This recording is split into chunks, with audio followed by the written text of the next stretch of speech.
Hey guys, welcome to Case Closed-ish. Before I get into the details, have you ever wondered what or who really keeps you safe from poison beverages or just unsafe stuff in general? What I mean by that is even collapsing houses or phones that conduct electricity really quickly, which might kill us, or chairs that aren't stable, be plants that are poisonous or dangerous to humans, or actually, let's scratch that plant one. There could be TVs that are too bright for our eyes, planes that easily crash, although Boeing has been struggling with that. Nevertheless, this thing that keeps us safe from that is probably not what you actually think. Believe me. You might be thinking, is it a whale? Nope. Is it a meteorite? No way. How does that keep us safe? Is it a human? I guess we've all been helping each other, but no, not what I'm thinking of. And also, it's not something from above. I mean, yeah, not that. Well, is it a snail? You know, those slow, slimy, basically doing nothing all day. I guess they're slow. We all step over them. They're cute little garden critters, right? Well, wrong. One snail in a bottle of ginger beer back in 1928 literally changed all this. Can you believe that? Snail? How does that keep us safe? Well, you heard that right. Today, we'll be diving into this story of Donoghue. Wait, did I say that correctly? The name Donoghue? If not, let me know in the comments below. And the moment the world learned you have to take care of your neighbors. You already knew that, right? You knew we had to take care of our neighbors? I guess so. I believe you already knew that. So, have you thanked the snails yet? Yes, I said snails. Come on, wherever you are, just get down on your knees and thank them. And no, this isn't some weird biology podcast. Don't worry, we won't learn about gastropods or something. This is the story of how one tiny snail, this slimy creature, changed the world forever. It all started with a woman in a cafe, a bottle of ginger beer. Seems like an ordinary day, right? Well, I'm not sure if I'll go to a cafe with a ginger beer. Nevertheless, well, it unfortunately turned out to be quite bad. So, where should we begin? Scotland in 1928. Well, life was normal. People walked everywhere, rode trams, clattering down cobblestone streets, went to cafes to gossip or enjoy a quiet cup of tea. But unfortunately, there was no TikTok, Instagram, no way to check reviews, no option to scroll and decide what to eat before you actually put it in your mouth. Do you think you would survive in that era? Well, look at my life right now, I don't think I would have. So, people just had to trust what they were buying back then was safe. A concept we take for granted today, but back then, that trust was mostly just common sense, and then occasionally it failed spectacularly. Now, let's enter May Donoghue, a woman like any other, going about her day, planning on meeting her friend at a cafe. I guess she was looking forward to some light conversation to lift her spirits. You know, you like doing that, right? Well, her friend buys her a ginger beer, not her problem, right? She doesn't pay for it, her wallet is happy. She just wants to enjoy a sweet fizzy drink, and maybe an ice cream top. Nice. But here's the thing, the bottle was opaque, dark glass, the kind you know you can't see through. There's no labels, no warnings, no little surprise snail inside note. And what was inside it? Well, it was a decomposed snail. The title of this video says it, doesn't it? After she takes a drink, she looks inside and oh no, there's a snail floating, lifeless, and apparently intending on ruining her afternoon. Imagine that. I can't believe that would happen. Just take a drink, you sip for a brief bliss second. Life is fun, and then horror strikes. You look into your glass and suddenly your brain goes, excuse me waiter, there's a snail in my soda. Well, as expected, May gets sick. Gastroenteritis. Did I say that correctly? If not, let me know. Shock. All the classic snail-induced trauma. Imagine being the friend across the table, trying to act calm while internally thinking, I just wanted to get her a drink and now we're in some kind of horror story. But here's the unfortunate thing. Legally, May can't sue the cafe. Why? Because she didn't get the drink herself. Back then, the law was strict. No contract, no case. If you didn't pay for it, you weren't the purchaser. The manufacturer or the cafe wasn't responsible for you. It was the world where people could literally drink mystery beverages and be left completely on their own if something went wrong. Wow, imagine explaining this to someone today. Oh, you drank a snail? Sorry, not your soda. But May wasn't about to let a snail ruin her life or her stomach. And that's what makes this story so extraordinary. She was an ordinary woman faced with a truly extraordinary situation, and she refused to accept that the law could leave her helpless. So, what did May decide to do? She decided to take it on the manufacturer herself, of course. And the opponent? Mr. David Stevenson. We could probably imagine him sitting on a fancy office, polishing bottles and thinking, what could probably go wrong? He's been in business probably for years. None of these issues have occurred. Well, the manufacturer's legal team, clearly not expecting a battle over gastropods, responds with a confused shrug. Hey, she didn't buy it herself, she can't sue us. Well, this wasn't the case. May's lawyer probably pinching the bridge of his nose and muttering something about unpaid bills, rolls his eyes and fires back. Yes, but she drank your product and got sick. Common sense says you're responsible. And also, congrats, your bottle has now claimed to the fame of the most horrifying beverage in Scotland. Do you think her lawyer was really pinching the bridge of his nose and muttering stuff about bills? Well, I wonder if there was really fire behind his eyes.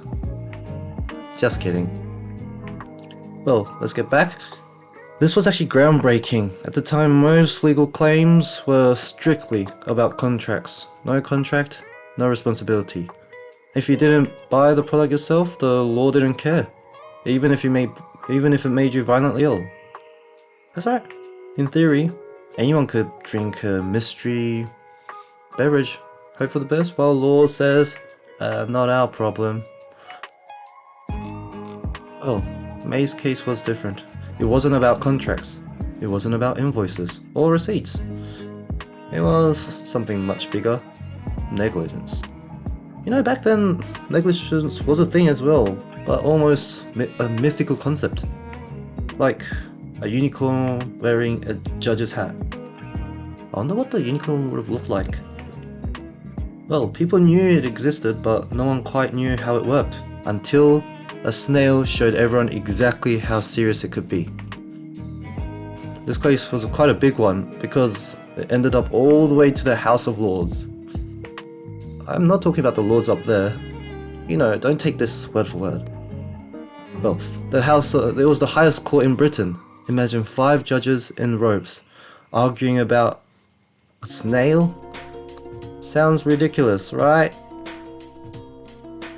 Well, here's where Lord Atkin, did I pronounce that correctly?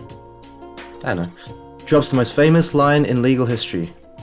You must take reasonable care to avoid acts or omissions which you can reasonably foresee would be likely to injure your neighbor. What does this mean in other words? If your actions, whatever you do, could reasonably hurt someone, even a stranger, Like that guy, the guy out there, over there, you know? Well, you owe them care. And wow, duty of care was born. I wonder how duty of care wasn't a thing previously. Oh, I guess it was the olden days. So, what does this actually mean in plain? What does it mean to us? Well, there's a few key takeaways. Number one, if you make something that people consume, use, or even just interact with, whether it's the computer you're using, phone you're using, the food you eat, something you drink, you know, the coffee you had this morning, toy you like to play with. I guess these days our only toy is like our phone. Or let me know if you have other toys you play with. Well, whatever it is, you have to make sure it's safe. Yes, even that thing at the back of the fridge that nobody wants to eat. I guess it's probably best not to sell it. Well, secondly, it doesn't matter if the person who got hurt didn't buy it directly from the manufacturer. Maybe they got it from a friend, a cafe, a stranger passing along with a brown paper bag. You're still responsible. Did you buy the computer or phone you're using yourself, or did you get it from a friend? Well, either ways, the law doesn't let you shrug and say, well, technically, she wasn't my customer. And third, yes, the most important takeaway. All of this, all of the modern product safety law exists because, you guessed it, one snail. That one tiny, slimy, unassuming little creature that floated in a bottle and indirectly changed the world. And before this, you know, companies could literally shrug and say, oopsies, didn't mean to poison anyone, bad luck I guess. And legally that might have been enough, but after May's case, that excuse stopped working. The law suddenly said, nope, if someone could reasonably get hurt by your product, you have to take care of it. Period. In other words, that snail took the concept of oops and turned it into responsibility. And thanks to that, every time you sip a soda, bite into a chocolate bar, or trust your cafe not to serve a mystery creature, you have a snail. And yeah, May to thank. You know, it's hard taking the courage to fix these stuff. Would you have done it? Would you have found a lawyer and complained? I'll assume that you're being lazy and just scrolled on your phone. Wow, imagine the world without this case. Don't you think it would be horrifying? And kinda hilarious in a horrifying way. Imagine being at fast food restaurants. Without this case, they'll casually say, hot copy? Burns happen, not our problem, get away. Imagine ordering a latte and leaving with a 3rd-degree burn. And maybe they might hand you a band-aid with a shrug. Or maybe, if you're lucky, even a coupon for your next drink. Wow, car companies? Well, faulty airbags, steering wheels that spontaneously combust? Oh, you didn't directly buy it from us, so enjoy your exploding steering wheel. Drive safe. You need to start carrying around your own fire extinguisher. It may be even a helmet to just go on. Although, I guess there are some racing cars that have fire extinguishers, right? Do you know any brands that do? I forgot the name. Oh, cafes? They could literally get creative with disclaimers. Imagine seeing that at a cafe. We're not responsible for any gastropods, amphibians, or small reptiles that might be hiding in your beverage. Sip at your own risk. And imagine reading the fine print on the menu like, every cafe will feel like a survival challenge. Don't even get me started with law students. Every negligence lecturer would be like, so, in today's class, we imagine all harm is purely bad luck. Enjoy the ride, and maybe invest in insurance for your sandwich. A world where you could casually be poisoned, burnt, or otherwise unharmed, and the legal system will just shrug and say, tough luck, buddy. All of this, every safety regulation, product recall, and consumer protection rule we take for granted, traces back to that one tiny floating in a ginger beer in 1928. It's funny, it's absurd, but it's also a powerful reminder that sometimes the small things can change the world in massive ways. It can even achieve more legal reform than most politicians. Do you know any politicians that has actually made big changes? Because I don't. Think about modern recalls. Thank the snail. Gym equipment safety? Thank the snail. Who else would we think? Product testing? Yep, it's the snail's credit again. May wasn't rich, powerful, or famous. She just wanted justice, and she got what she wanted. We should always step outside of our comfort zone. Sometimes I like to imagine the snail. Did it know its destiny? Probably not. Just chilling in a bottle, minding its own business, about to become a legal legend. And law students today, they actually still study this case. I studied it in my first semester at uni. So next time you open a drink, look inside, make sure there's no snail. And also a reminder, the world is safer, fairer, slightly funnier because of one woman's courage and one snail's unfortunate misfortune. Well, thanks for listening to this episode. If you love this story, hit subscribe and join me next time for more tales of history, law, and absurd ways they collide. And seriously, don't make me say this again, but thank the snail.